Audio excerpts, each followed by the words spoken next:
Alright guys, it's been a while since we looked at any sort of thread out there to check what the D&D community thinks about certain topics, usually negative topics, because we pride ourselves on pulling the best from the worst. And today, we're going to be going back into the worst D&D characters that the people of Reddit have ever seen. And yeah, we saw some really bad ones the last time we did this a few months back, and I thought, hey, let's try it again, see how many bad D&D characters we can pull out, and see what lessons we can learn. Who knows? Maybe some of these are actually not that bad at all. But there's only really one way to find out. Without further ado, guys, let's get started.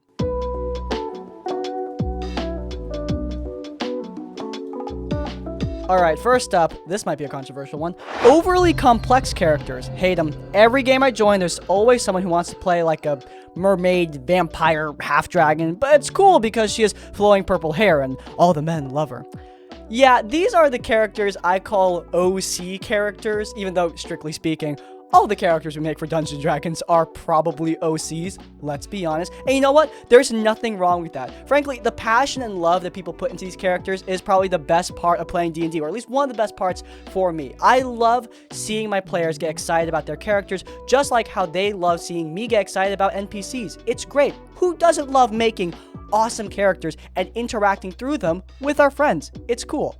However, this kind of thing, it does get a little bit much, to say the least. When it comes to picking heritages or races for your D&D game, I always have a very simple rule. Player's Handbook, automatically approved. Every single race in the Player's Handbook has lore in my homebrew world. I've developed out their cultures, their presence. They are established. There are races that go beyond the Player's Handbook in my homebrew world as well, and of course, you can request those, but beyond those races, you do need to ask. And something like a half mermaid, half vampire, half dragon, etc., the math, number one, definitely doesn't check out, and number two, that kind of thing is just not something that's established in the world. On top of that, often players will say things like that and just expect their dungeon master is going to figure out how that's going to work in a mechanical sense. Remember, the mechanics of D&D do matter. They complement the storytelling, and something like a half vampire, half mermaid, half dragon, that might be a bit difficult for a DM to work with from a balanced standpoint. Obviously, that doesn't matter in every game, but it does matter in a lot of them, and it's something the DM needs to figure out. We've talked before about putting way too much work on your dungeon master, and a player doing something like this is a prime example of it.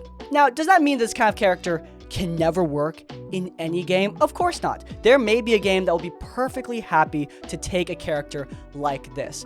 But I think a lot of games will also find that this kind of thing overshadows the rest of the player characters. I mean, think about it. You got one guy playing an elf, you got a halfling, you got humans, and then you have whatever this is supposed to be, and it does get a little bit noticeable. Not to say that your character can't stand out. I mean, I love characters that stand out, but a character that stands out this much might end up nonchalantly taking the spotlight, even if that is not the intention. The point is, you have to talk to your dungeon master when picking your heritage, and hopefully you guys can work together to find something that actually fits and melds into the setting and into the party. Alright, revenge characters, and the players who make them. When you play a large enough game, they tend to crop up. Most of them I've seen are hunter LARPs. Someone will get killed, blame another character, design the character specifically to kill the character that got the blame. Whew, I'm surprised. I hear more about this in real life through like friends than I see it in RPG horror stories when I'm browsing Reddit. But revenge characters have cropped up, and God, do I despise them. Like I said before, when making characters, a big part of what makes them so awesome, what makes character creation such a fun process, is the creation aspect, being able to express your creativity and create something that you are passionate about. When that passion shows through, it's truly something to behold. That's why I love watching Critical Role, for example. I mean, I can tell that the players of this game love their characters. I can tell Matt loves his world. That passion shows through and makes the show just so much more fun to watch, and for me as a dungeon master and for my players, it makes the game more fun to play. Now, I've already talked about that, so why am I bringing it up again? Well, because when you make a character purely out of spite, it completely subverts that, and not in a good way. Revenge characters are not usually in D&D made for players. When I hear about it, it's usually for dungeon masters. A player who makes a character specifically to annoy the DM. And that really sucks. Like, if you want to make a more optimized character to make sure that your character doesn't, for example, die again in combat, I think that's perfectly valid. In fact, it's something that I would probably recommend. However, if you're making a character with a hyper-specific build, with a bunch of homebrew elements specifically because you know it's going to annoy the DM, that is stupid. It's all about intent and all about focus. What is your focus? Are you making this character because it's something you're actually passionate about, or are you just upset? These kind of spite characters suck. They suck in general, and I hate it when people do this. Like this person said, it is more common in stuff like LARP. When you're doing live action roleplay, people take character death way more seriously there for a variety of reasons, and honestly, I get it, but the response to that, I don't think, should be revenge characters, okay? These kind of things are just lame and ruins one of the most fun aspects of this game. Guy played a homebrew race and took 3 levels in almost everything. He also had as many feats as possible. The DM did not help because they gave this person anything and everything they wanted when it came to magic items too. In the end, they had all but 2 skills and their lowest main stat was 18. Highest was 26. Many times we, the party, just sat back and said, nah, we'll let them handle it. Man, remember I was talking about DMs needing to deal with a really crazy, out-of-nowhere, min-max homebrew character with all the perfect magic items? Well, here's a DM that enables that kind of behavior actively. It just goes to show that this kind of character, a character that doesn't fit into the balance of the campaign, is not just a pain for the Dungeon Master. It is a pain for the Dungeon Master, but beyond that, it's also a pain for the players. You feel useless, and I'm gonna tell you right now, man, no one likes feeling useless in a game that they are supposed to be playing for fun. The first point we talked about on this list was about making a character that inadvertently took the spotlight from the perspective of, like, story. You know, you're half vampire, half dragon, who is way more special and perfect than everyone else there. But here, we see a character who is stealing the spotlight from a mechanical standpoint. In my opinion, neither are really great. Now, I have seen a really dumb take in the past that annoys me to no end, and that is just, oh, well, why not have the min-maxer make characters for everyone else? So therefore, everyone is min-max. Number one, that doesn't solve the problem for the Dungeon Master, who doesn't know how to balance around this, and it's just going to make it way worse for them. And number two, some people like their characters, like the characters the way they are. I don't think it is reasonable to have one player dictate how everyone else is going to play just because that one person wants to play the game in a one specific kind of way. Here we have a player who is way more powerful than anyone else to the point of absurdity with stats that just should not be a thing in most D&D games, and the response of why not just have everyone be like that is just not a reasonable solution. What if these people like the characters the way they are and don't want them tampered with? With this guy, for example, it's much more reasonable to just dumb down the stats a little bit and not give them a ton of magic items that will perfect their build beyond what the other players can deal with. A druid dragonborn who regularly used wild shape to turn into a dire wolf at the worst possible times, like just in the middle of shopping, try to talk her way out being killed by undead wizards, and generally trying to steal away spotlight from anyone else trying to assist the team because he wants to be the mascot and has vocalized this in the game. Spotlight stealing seems to be the theme of this list. Here, we see one specific ability being spammed and used to actively take the spotlight away from players. With the previous examples, a lot of the spotlight stealing can be inadvertent, right? Someone maybe just wants to create a really powerful character and doesn't mean to steal the spotlight from anyone else. Maybe someone just likes the concept of a half dragon, half mermaid, half vampire, and doesn't realize, like, hey, that might be problematic when it comes to, melding with the rest of the party. These can be inadvertent. Here, we have a player who is, during gameplay, actively using an ability to take spotlight from other people as, like, a choice. And this kind of thing is a major issue that should be addressed right away. Not only that, but it also seems like this person's comedic escapades as a direwolf kind of ruined the tone of scenes. We talked about tone in a previous episode recently when we're talking about DMs prepping their games. Pointy Hat did a really good video on tone. If I remember, I'll link in the cards. Probably won't. But the point is that the tone of a game is really important. Your tone might be adventurous. Your tone might be grimdark and serious. Your tone might be a noir mystery. That kind of thing is really important for figuring out what sort of game the players are playing and what sort of characters they'll create and how they roleplay. I don't know the tone of this game, but it seems like this person is creating these really inappropriate comedic moments in places where it doesn't fit. Like, this is a moment where we're being attacked by undead wizards. We gotta get out of here. This is urgent. And then all of a sudden, you have someone randomly turning into a dire wolf, literally for the lulz. Now, I'm not gonna sit here and say that D&D is serious, and we need to take it seriously, because this is a game. However, if you want a fast track in a way to tick me off as a dungeon master, this is another great way to do it. When my players get serious, it's sort of a few and far between kind of thing. My players don't actually roleplay that much, especially in character, but when they do, it's really, really special to me as a dungeon master. I like seeing them roleplay. It is cool.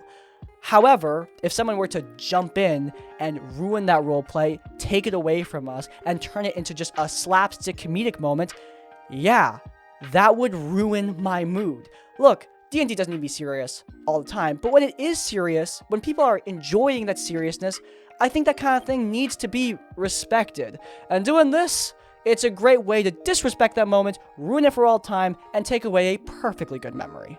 A life cleric who was a pacifist. Makes sense if he doesn't want to hurt people, but he then refused to heal anyone who had hurt someone. Ooh, okay. So I have, in the past, talked about pacifist characters. In fact, I think I said in one of my first ever Q&As in year 1 of this channel, I think I said that I do not think pacifism works in Dungeons & Dragons. And I stand by that to an extent. I think a full pacifist character who doesn't inflict any harm upon anyone in any way, I think that might be a bit problematic in most D&D campaigns, since D&D is a system where combat is a big deal. Maybe in something like Call of Cthulhu, where combat is less of a feature, that might work, but D&D, you're killing things a lot. However, I have relaxed that stance, at least when it comes to the Batman rule. You know, no killing. If a character wants to go non-lethal and everything, I think that is fine.